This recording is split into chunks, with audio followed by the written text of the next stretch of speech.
மூஷிக வாகன மோகனஹஸ்த சாமணகர்ண விளம்பிர சூத்திர வாமன ரூப மகேஸ்வர புத்திர விக்ன விநாயக பாத நமஸ்தே.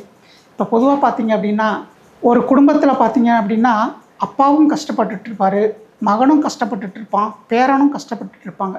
வம்சாவளியாக பார்த்தீங்க அப்படின்னா அந்த குடும்பத்தில் விருத்தி, அதாவது நல்ல நிலம் முன்னேற்றம் அப்படிங்கிறது இல்லாமல் ஒரு கஷ்டத்துலேயே இருப்பாங்க.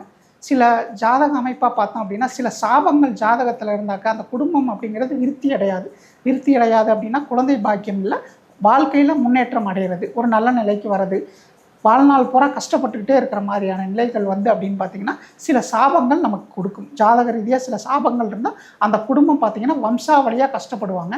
இப்போ தாத்தாவோட சொத்து பேரனுக்கு, அப்பாவோட சொத்து மகனுக்கு எப்படி சொல்கிறோமோ அதே மாதிரி தாத்தா செய்கிற பாவமும் பேரனை தான் சேரும்.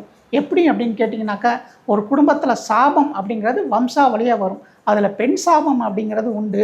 இந்த பெண் சாபம் ஒரு குடும்பத்துக்கு இருந்தால் அந்த குடும்பம் அப்படிங்கிறது வளர்ச்சியே இருக்காது. எப்படின்னு பார்த்தீங்கன்னா ஒரு முன்னேற்றம் இல்லாத கடன் வாங்கி கடைசி வரைக்கும் அந்த கடனை விட்டு வெளியில் வர முடியாமல் ஒரு முன்னேற்றம் அப்படிங்கிறது இல்லாமல் ஒரு சின்ன வட்டத்துக்குள்ளேயே சுற்றி வர மாதிரி ஒரு வாய்ப்புகளை ஏற்படுத்தும்.